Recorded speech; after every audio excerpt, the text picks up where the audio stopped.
सदगुरु महाराज की जय। सिद्ध रामदेव जी महाराज की जय। सदगुरु श्री नारायण दास बापानी जय। अपने अपने गुरु महाराज की जय। अपने अपने मात पिता की जय। सत्य सनातन धर्म की जय। ओम नमः पार्वती पते हर हर महादेव महादेव महादेव।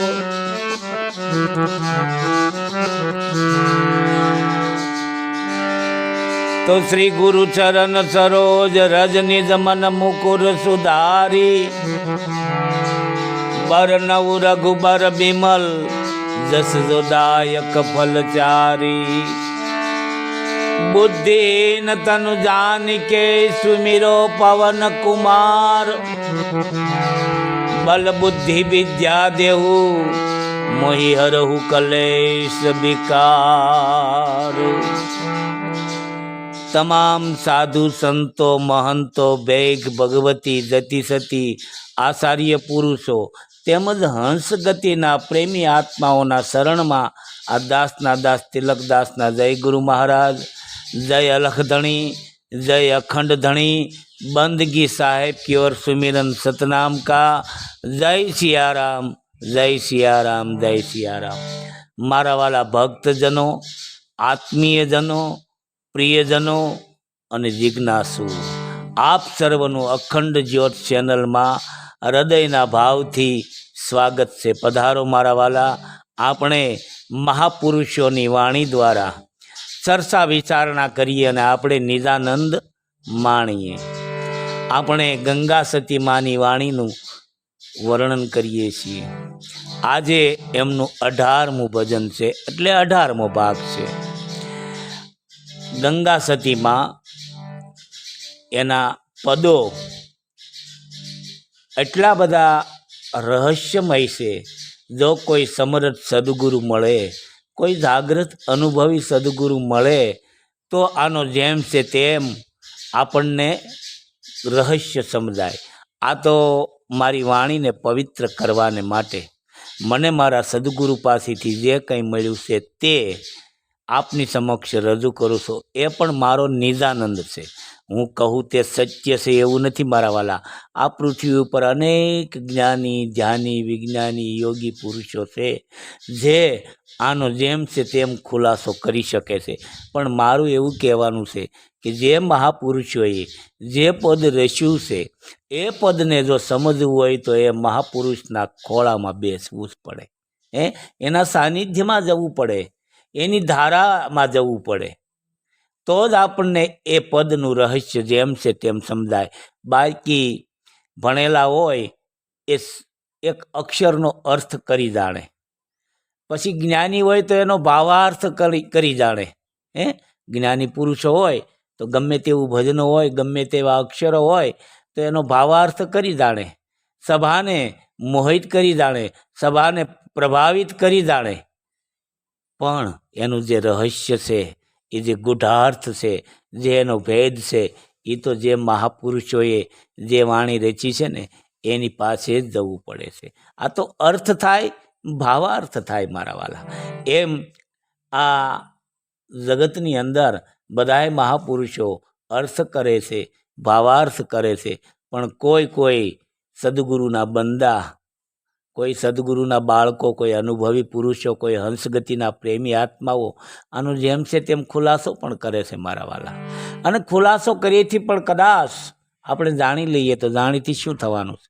આ તો માણવાની વસ્તુ છે। મહાપુરુષોએ આ રસ્તો બતાવ્યો છે, એ રસ્તે મારે ને તમારે ચાલવાનું છે। ચાલવા માટે આ રસ્તો બતાવ્યો છે। શું કામ? આચરણ કરવાને માટે આ રસ્તો બતાવ્યો છે, સાંભળવા માટે નથી। વાતું કરીએથી વડા ન નીપજે મારા વાલા। આ વાતનો વિષય નથી। કદાચ વાતું કરીએ વડા અમે આમ બનાવ્યા, આમ બનાવ્યા, એનાથી ભૂખ જાય? ન કોઈ દિવસ ભૂખ ભાંગે મારા વાલા। એ તો વાતું સાંભળી કહેવાય। એટલે એને આચરણમાં મૂકો નહીં ત્યાં સુધી તમને એ અનુભવ ન થાય, અનુભૂતિ ન થાય। જેમ છે તેમ ક્યારે સમજાય? ત્યારે જ પ્રેમ ક્યારે જાગે? જ્યારે એ વસ્તુને તમે ઓળખો, એ વસ્તુને માણો, ત્યારે જ પ્રેમ જાગે. એટલે ગંગા સતીમાં પાનબાઈને સમજાવે છે. એટલે આપણે એમ નહીં સમજવાનું પાનબાઈને સમજાવે છે, પણ આપ બધાય જિજ્ઞાસુ જીવો છે ને, એ બધાયને કહે છે. એક સદગુરુ પોતાના શિષ્યને સમજણ આપે છે. કેવી સમજણ આપે છે?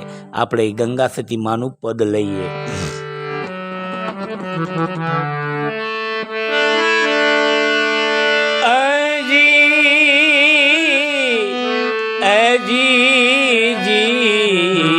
રામ રામ આદિને અનાદિથી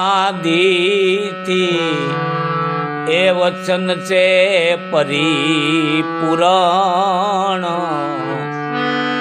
વચનથી નથી બીજું કાય. વચન જાણ્યા પછી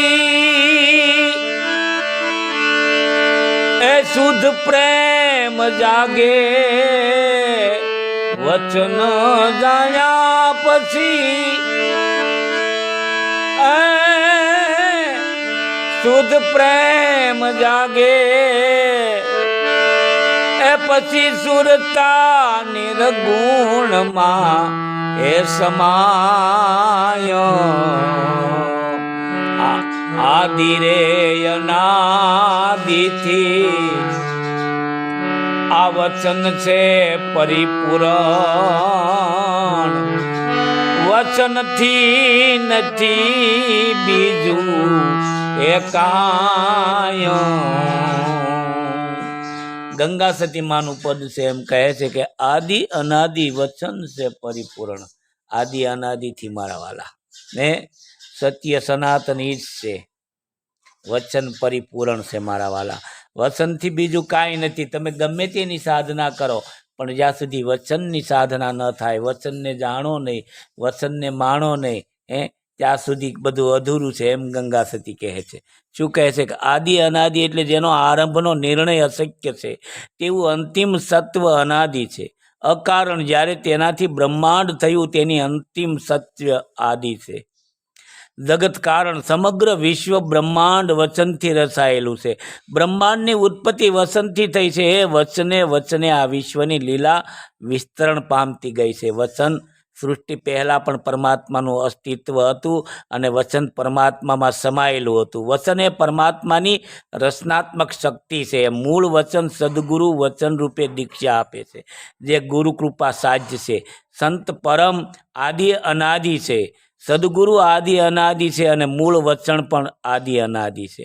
પ્રથમ આદિ ગુરુ આ સૃષ્ટિમાં સૌ પ્રથમ અવિગત અવિજ્ઞેય જેનો પાર ન પામી શકાય એવા આદિગુરુ અલગ પુરુષ એકલા જ હતા અને માનસિક સૃષ્ટિ પ્રકૃતિ તથા તેના વિવિધ સ્વરૂપો પણ ધ્યાનમાં ન હતા. આ વિશ્વ પ્રગટ થતાં પહેલાં એક પરમાત્મા હતા. તેમના સિવાય કોઈ પણ લેશ માત્ર અસ્તિત્વ ન હતું. આ આદિ ગુરુએ વચનને પ્રગટાવેલ હોવાથી વચનને આદિ અનાદિ વચન કે મૂળ વચન કહેવામાં આવે છે.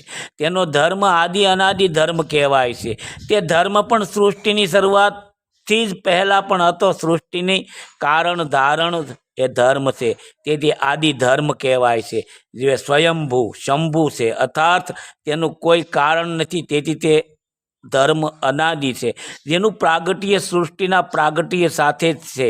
જે મૂળ વચન છે તે કણે કણમાં રમી રહ્યું છે, ઘટોઘટમાં બોલી રહ્યું છે. પ્રકાશ અને ધ્વનિ રૂપે જ્યોત અને નાદ સ્વરૂપે જે જ્યોત સ્વયંભૂ જ્યોતિર્લિંગ છે. આ વચન આદિ અનાદિ છે. વચનથી બીજું કાંઈ નથી મારા વાલા. જેણે વચન જાણ્યું છે ને એણે બધું જાણી લીધું. અને વચન જાણવાનું પ્રમાણ ગંગા સતી એમ કહે છે, મહાપુરુષો એમ કહે કે વચન જાણે ને પછી શુદ્ધ પ્રેમ પ્રગટે. એટલે સમજી લેવાનું કે જેને શુદ્ધ પ્રેમ પ્રગટે. પ્રેમ મારા વાલા શુદ્ધ હોય છે. શુદ્ધ પ્રેમ કયો છે? કેવો કે ઘડીક આપણને પ્રેમ ઉત્પન્ન થાય ને પછી પાછો નાશ પામે એમ નહીં. અખંડ પ્રેમ. પ્રેમ જ્યોત છે મારા વાલા. પ્રેમ એક જ્યોત છે. એ જ્યોત અખંડ જ્યોત જેને પ્રગટી હોય ને તો માની લેવાનું કે એણે વચનને જાણ્યું છે, અને એની સુરતા પછી નિર્ગુણમાં સમાય, કારણ કે વચન છે ને એ નિર્ગુણ છે. વચન છે એ નિર્ગુણ છે. નિર્ગુણ પરમાત્મા છે એ જ્યારે સગુણ બને છે ત્યારે એ સદગુરુ કહેવાય છે, પણ એની અંદર વચન રમી રહ્યું છે. વચન દેહમાં, આ દેહરૂપી સદગુરુ, સગુણ સદગુરુમાં વચન રમી રહ્યું છે, પણ વચન છે ને એ નિર્ગુણ તત્વ છે, એ પરમ તત્વ, ચૈતન્ય તત્વ છે. એ સુરતા જ્યારે એમાં સમાય, દેહથી જ્યારે વિદેહમાં સુરતા વહી જાય, નિર્ગુણ એટલે દેહ વગરનો જે પરમ તત્વ, બીનું પદ ચલઈ સુનઈ બીનું કાના, કર બિન કરમ કરઈ બીજી નાના, આ જગતની અંદર એ તત્વ રમી રહ્યું છે. આ મને તમને જે બોલાવી રહ્યું છે, મને તમને જે દ્રશ્યમાન થઈ રહ્યું છે, એ વચન છે મારા વાલા. મારી તમારી સુરતા એમાં જ્યારે સમાય નિર્ગુણ તત્વમાં, ત્યારે સમજી લેવાનું કે આપણને વચન જેમ છે તેમ સમજાણું છે, યથાર્થ સમજાણું છે. યથાર્થ વચનની જહાન જેણે જાણી પાંડબાઈ, એને કરવું પડે ને કાંઈ, એને બીજું કાંઈ ન કરવું પડે મારા વાલા. એટલે બીજું કાંઈ એટલે કે બીજા જે આ તપ વ્રતાદિ બીજા જે અનુષ્ઠાન છે એ કદાચ ન કરે તો પણ ચાલે, જેણે વચનને જાણ્યું છે એની વાત છે. એટલે ગંગા સતી કહે છે કે આદિ અનાદિ વચન છે પરિપૂરણ. વચનથી નથી બીજું કાંઈ મારા વાલા, વચનથી બીજું કાંઈ છે જ નહીં. વચન જાણ્યા થકી શુદ્ધ પ્રેમ જાગે. પ્રેમ ક્યારે જાગે? કે જ્યારે વચન જાણે ને, વચનને જાણે, વચનને માણે, ત્યારે જ પ્રેમ જાગે, અને પછી એની સુરતા નિર્ગુણમાં સમાય. આ બધું મહાપુરુષોએ મને તમને આશ્રમમાં બતાવ્યું. આ સહજ માર્ગ છે, બહુ કઠિન માર્ગ નથી મારા વાલા. બધાને એમ થતું હોય છે કે આ બધું બહુ કઠિન માર્ગ, કઠિન નથી મારા વાલા. એક સદગુરુના વચન ઉપર ભરોસો મૂકી દો ને એટલે વાત થઈ જાય પૂરી. માનવ જન્મ સફળ થઈ જાય મારા વાલા. આધ્યાત્મિકનું આધ્યાત્મિક આવી જાય, બસ ભરોસો મૂકી દો કોઈ જાગ્રત અનુભવી સદગુરુના શરણમાં, એટલે વાત થઈ જાય પૂરી. પછી આગળ શું કહે છે?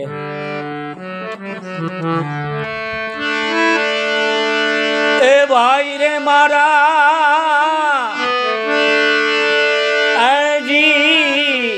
એજી રામ રામ, આ કર્મ કાંડ એને એ નડે નઈને, જેને આવી ગયો વચનમાં એ વિશ્વાસ, પગલું ભરે ત્યાં એ વચન તપાસે ને, પગલું ભરે ત્યાં એ વચન તપાસે ને, એ બની રવે સદગુરુના એ દાસ, એ થઈને રેવે ગુરુના એ દાસ. આદિ રે અનાદિ વચન છે પરિપૂરણ, વચનથી નથી બીજું કાંઈ, એ વચનથી નથી એ બીજું કાંઈ. બહુ સરસ વાત કરી છે કે મૂળ વચન એક ઉપાસના છે. પ્રારંભમાં પોતાના ઘટમાં કરવાની છે અને અંતમાં કણે કણમાં અનુભવવાની છે. આદિ વચન પરમાત્માની પરમ સત્તા અને શક્તિ છે. વચન ઇન્દ્રિયોના બંધનમાંથી છોડાવે છે, અહંકારમાંથી, માન મર્યાદાથી છોડાવે છે. વચનથી અંદર અને બહારના ભાવ ટળી જાય છે, ભ્રાંતિનો નાશ થાય છે. વચન શરીર અને મન સાથે રહેલો કચરો બાળીને સાફ કરે છે. આથી વચનમાં જેને એક નિષ્ઠા, પૂર્ણ વિશ્વાસ, શ્રદ્ધા છે, તેને કોઈ પણ પ્રકારના કર્મકાંડ કરવાના રહેતા નથી, અને તેમ કર્મકાંડ તેને નડતા પણ નથી. વચન જ પરિપૂર્ણ છે. કોઈ પણ વિપરીત સંજોગો આવે તો મૂળ વચન તો વિશ્વાસ, ભરોસો ડગતો નથી. બોલો કેવી વાત કરી છે. આ હું પુસ્તક છે, હું વારંવાર કહું છું કે આત્મજ્ઞાની ગંગા સતીનું દર્શન પુસ્તકનું નામ છે, અને એના લેખક છે લક્ષ્મણ પિંગલસિંહભાઈ ગઢવી. એ પુસ્તકના આધારે અને મારી ગુરુકૃપાથી બંનેથી આમાં સમજણ હું વાત કરું છું. ગંગા સતીમાં શું કહે છે કે કર્મકાંડ એને કોઈ નડે નહીં મારા વાલા. કર્મ અને કાંડ બહુ મજાની વાત છે. કારણ કે કર્મમાંથી આપણને સદગુરુ મહારાજ છોડાવે છે. વારંવાર કહું છું કે શીલદાસજી એક ભજનમાં કીધું છે કે અગમ રૂપ છે ગુરુજીનું, નકલંક રૂપ ગુરુજી આપે, એ તો અગમ તણી ગમ આપે, અને કૃપા કરે ને તો કોટી કર્મના બંધન નાખે કાપી. એ બધા કર્મ બંધન મારા તમારા છોડાવી નાખે છે સદગુરુ. અને સવારામ બાપા કહે છે કે એવો કોઈ પુરુષ મળી જાય કે હાલ કર્મથી તરત છોડાવે. હાલ કર્મ હો મારા વાલા, પ્રારબ્ધ કર્મ, સંચિત કર્મ અને ક્રિયામણ કર્મ એ તો અલગ વાત છે મારા વાલા. પણ હાલ કર્મ મહાપુરુષો કહે છે કે હાલ કર્મથી તરત છોડાવે વહી હમારો પીર, પહોંચા દે કોઈ ભવદરિયા કે તીર. એવો કોઈ સદગુરુ, કોઈ સમર્થ સદગુરુ મળે તો એ મને તમને એ કર્મ કાંડમાંથી, એનો જે કાંડ છે ને મારા વાલા, એ બહુ ભયંકર હોય છે. કર્મનો કાંડ, કર્મનો કાંડ છે ને એક વિભાગ છે, એ બહુ ભયંકર હોય છે. એમાંથી મને તમને સદગુરુ જ છોડાવી શકે. એટલે તો સદગુરુને બંદી છોડ કહેવામાં આવે છે. ભગવાનને પરમાત્માને બંદી છોડનું બિરુદ નથી આપ્યું, સદગુરુને જ બંદી છોડનું બિરુદ આપ્યું છે. બંદી છોડ કોણ છે? સદગુરુ. મને તમને આ કર્મના બંધનમાંથી, આ ભવસાગરમાંથી, આ 84 લાખ યોનિમાંથી છોડાવનાર હોય તો ફક્ત ને ફક્ત એક સદગુરુ જ છે. એટલે કીધું છે કર્મકાંડ તેને પછી નડતા નથી, પણ કોને? જેને વચન જ પરિપૂર્ણ હોય, જેને વચનમાં જેને વિશ્વાસ હોય, જેને આવ્યો વચનનો વિશ્વાસ, એની વાત છે હો મારા વાલા. કદાચ જાણી લીધું માણી લીધું એમ નથી, પણ વિશ્વાસ, ભરોસો વચનનો હોવો જોઈએ. સદગુરુના વચનનો એવો ભરોસો હોય. આ શરત મૂકી છે પાછળ, કે કર્મકાંડ એને નડે નહીં, જેને આવ્યો વચનનો વિશ્વાસ. શ્વાસ અને ઉશ્વાસ એની વચ્ચે વિશ્વાસ છે મારા વાલા. કબીર સાહેબ કહે છે ને, મેં ના હું શ્વાસો મેં, ના હું ઉશ્વાસ મેં, મેં તો હું યારો વિશ્વાસ મેં. બધા વિશ્વાસની અંદર પરમાત્મા પરમ તત્વ છુપાયેલું છે. તો એ વિશ્વાસ જેને આવી ગયો એની પગલું ભરે ને તો વચન તપાસે મારા વાલા. પગલું ભરે ને, કોઈ પણ કર્મ કરે, કોઈ પણ ક્રિયા કર્મ કરે ને તો એની સુરતામાં વચન હોય છે. એ જે કાંઈ ક્રિયાઓ કરે ને એને સુરતાની અંદર વચન હોય છે. અને એ સદગુરુના દાસ બનીને રહ્યા હોય છે. બની રહે સદગુરુના દાસ. આ બહુ વહમું છે મારા વાલા. સદગુરુના દાસ બનવું ને, અત્યારે તો બધાને ગુરુ બનવું છે, શિષ્ય નથી બનવું. થોડુંક જાણ્યું એટલે તરત જ શિષ્ય મને બનવા, શિષ્ય બનાવવા માંડે. બસ ગુરુ બનવું છે, શિષ્ય નથી બનવું મારા વાલા. ગુરુમાં નથી કાંઈ, શિષ્યમાં મજા છે. ગુરુમાં મજા નથી મારા વાલા. શિષ્યના જે કર્મ હોય ને એ ગુરુને ભોગવવા પડે છે મારા વાલા. સારાય ભોગવવા પડે અને નરસાય ભોગવવા પડે. કદાચ તમે શિષ્યને વચન આપી દીધું અને એ પ્રમાણે ન રહ્યો, તો મારા વાલા એના કરેલા તમારે ભોગવવા પડે છે. એટલે અમારા ગુરુ મહારાજ કહેતા કે બાપા ગુરુ ન બનતા, શિષ્ય બનજો. અને કદાચ કોઈને સમજાવો ને તો મિત્ર ભાવથી સમજાવજો. ગુરુ થવાનો જે તમારી અપેક્ષા છે, તમારી મહત્વકાંક્ષા છે, એ લેશ માત્ર ન રાખતા. એટલે મારા વાલા ગુરુ થવાને યોગ્ય પણ નથી, ગુરુ થતા પણ નથી. આ તો જે થતા હોય એને મુબારક, એનો કોઈ ખંડન નથી મારા વાલા. ગુરુ પરંપરા ઉધળી છે આપણા દેશમાં, ગુરુ પરંપરા ઉધળી છે. ગુરુને પરબ્રહ્મ પરમાત્મા કીધો છે, એનું ખંડન નથી. પણ અત્યારે જે ટ્રેડ ચાલી રહ્યો છે, ગુરુ થવાનો જે હોડ ચાલી રહ્યો છે મારા વાલા, એની વાત છે. એ તો જે હોય તે જવા દો. અને આ તો સદગુરુના દાસ બનીને રહે છે. પછી શું કહે છે આગળ જતા?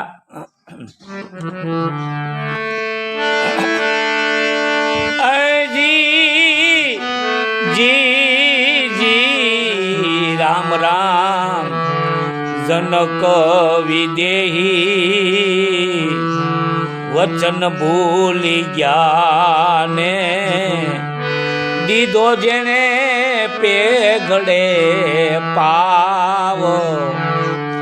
એક વરસ સુધી એ તે માર્યા પોતે, પછી બદલ્યો વચનનો ભાવ. આદિ રે અનાદિથી વચન છે પરિપૂર્ણ પાનબાઈ. વચનથી નથી બીજું કાંઈ, જનક મહારાજનું અહીં દ્રષ્ટાંત આપ્યું છે કે એક વખત એ વચન ભૂલી ગયા અને પેગડે ભાવ દીધો. એવી રીતે મારા વાલા હર કોઈ આ જગતની અંદર કદાચ શિષ્ય સદગુરુની પાસેથી લઈ અને વચન ચૂકી જાય અને બધાએ પેગડે ભાવ દે છે મારા વાલા. પછી તો 1 વર્ષ સુધી એમાં રહ્યા અને પછી જ્યારે એને વચનની જેમ છે તેમ સમજણ પડી ત્યારે એનો વચનમાં ભાવ જાગ્યો છે. એમ ગંગા સતી સમજાવે છે. જનક રાજાના ભીતરનું ભજન જાગી જતા, મૂળ વચનનો દોર પકડાઈ જતા, તાર લાગી જતા, તેને પછી ભજન કરવું પડતું નહીં, ભજન ચાલ્યા જ કરતું. આથી તેમને દેહ હોવા છતાં વિદેહી કહેવાયા. દેહ હોવા છતાં વિદેહી કહેવાયા. એટલે જીવતા મરી જવાનું છે અથવા મરીને જીવવાનું છે, જેને મરજીવા કહેવાય. જનક રાજા મરજીવા બની જતા અંતરપટ ફૂલી ગયા, તેની ભ્રમણા ભાંગી ગઈ હતી. નુરત સુરતથી દેહને નિરખતા નામ રૂપાત્મક જગતને આભાષિત અનુભવ્યું, તે વિદેહ રૂપ ધારણ કર્યો છે. પછી 1 વર્ષ સુધી તેમાં રહ્યા અને પોતે પછી બદલ્યો વચનનો ભાવ. 1 વર્ષ સુધી વિદેહી અવસ્થામાં વિતાવી પરિપક્વ બની વચનનું દઢીકરણ કરી, વચનને સ્થિર કરી, અંદરના ગુંજતા વચન શબ્દને આત્મસાત કરી હવે આ અવસ્થાને કોઈ પણ સલિત કરી શકે નહીં, અટકાવી શકશે નહીં. તે પછી વિદેહી અવસ્થા રહી અને વચનની સ્થિરતાને સ્થાપી ભાવ બદલી રાજકાજ ચલાવ્યું. બોલો, એ રાજકાજ ચલાવતા છતાં એ વિદેહી કહેવાના, દેહ હોવા છતાં વિદેહી કહેવાના. આ દ્રષ્ટાંત આપ્યું છે. પછી આગળ શું કહે છે? જી રામ રામ, દેહ રે હોવા છતાં એ વિદેહી રે કીધાને, આ વચન તણો છે એ પરતાપ. ગંગા રે સતી એમ કરીને બોલ્યા, ગંગા રે સતી એમ કરીને બોલ્યા, એ જેને નડે નહીં ત્રિવિધિના તાપ. આદિ રે અનાદિ વચન છે પરિપૂરણ પાનબાઈ, વચનથી વધે નહીં બીજું કાં. વચન જાળ્યા પછી શુદ્ધ પ્રેમ જાગે, તો સુરતા નિર્ગુણમાં સમાઈ. આદિ રે અનાદિ વચન છે પરિપૂરણ પાનબાઈ. દેહ હોવા છતાં એ વિદેહી કહેવાના. વચન તણા પ્રતાપ. આ કોનો પ્રતાપ? વચનના પ્રતાપથી વિદેહી કહેવાના. પણ આમાં બહુ સરસ લખ્યું છે. ગંગા સતી એમ કરીને બોલ્યા, જેને નડે નહીં ત્રિવિધિના તાપ. એટલું સમજી લેવાનું. જેને ત્રિવિધિના તાપ, આધિ વ્યાધિ ને ઉપાધિ, આ તાપ જેને અસર ન કરે ને એને વિદેહી કહેવામાં આવે છે. વિદેહી કોને કહેવાય? જેને આ તાપ અસર ન કરે. આ તાપ કોને અસર કરે? દેહને અસર કરે છે. વિદેહ તત્વ છે એને આ અસર નથી કરતું. આ આધિ વ્યાધિ ને ઉપાધિ દેહને અસર કરે છે, વિદેહ તત્વને અસર ન કરે. એટલે પછી જે વિદેહ ગતિને પામી ગયા, વિદેહ વસ્તુને જેણે પ્રાપ્ત કર્યું છે એમાં જે સ્થાયી થયા છે, જેની સુરતા નિર્ગુણમાં સમાઈ ગઈ છે, જેણે વચનમાં પૂર્ણ વિશ્વાસ આવી ગયો છે, જે સદગુરુના દાસ બની ગયા છે, જેનો વચનમાં ભાવ જાગ્યો છે, એને ત્રિવિધિ તાપ નડે નહીં અને એ વિદેહ પુરુષ કહેવાય. દેહ હોવા છતાં વિદેહ કહેવાય છે. ગંગા સતી એમ કરીને બોલ્યા, જેણે નડે નહીં ત્રિવિધિ તાપ. 3 તાપ છે અને 3 ગુણ છે, રજોગુણ, તમોગુણ, સત્વગુણ. આ એકેય ગુણમાં ન રહે. એ નિર્ગુણમાં જેની સુરતા સમાઈ જાય. મારા વાલા, આપણે જે સત્સંગ કરીએ, મોટા મોટા મેળાવડા કરીએ, મોટી મોટી ફોજ ઊભી કરીએ, મોટા મોટા ફંક્શન કરીએ અને ગુરુ ગાદી ઉપર બેઠા, એ એક સત્વગુણ છે. હો મારા વાલા, એ નિર્ગુણ તત્વ તો નથી જ તે, એ એક સત્વગુણ છે મારા વાલા. એમાંથી એની લોકેશના સમાપ્ત થઈ જાય અને જ્યારે નિર્ગુણમાં સુરતા સમાઈ જાય ત્યારની આ વાત છે. એટલે ગંગા સતી આવું કહે છે મારા વાલા. તો મારા વાલા, જે આ સમજાણું તે મારી ગુરુ કૃપાથી મેં તમારી સમક્ષ રજૂ કર્યું છે, છતાં આમાં કાંઈ ક્ષતિ રહી જાય તો મારા વાલા ક્ષમા કરજો. અને આપણી આ અખંડ જ્યોત ચેનલને લાઈક કરજો, શેર કરજો અને સબસ્ક્રાઈબ કરવા વિનંતી મારા વાલા. અને આનો મેં મારો ગુરુકૃપાથી થોડુંક વિવરણ કર્યું હતું. અને બીજું આ પુસ્તક છે મારી પાસે, આત્મજ્ઞાની ગંગા સતીનું દર્શન, એના લેખક છે લક્ષ્મણ પિંગલસિંહભાઈ ગઢવી, એમાંથી થોડુંક લઈ અને વિવરણ કર્યું હતું. પણ બધાય મહાપુરુષોનો અનુભવ, સંતોનો અનુભવ આપની સમક્ષ રજૂ કર્યું છું. બોલ સદગુરુ ભગવાન કી જય.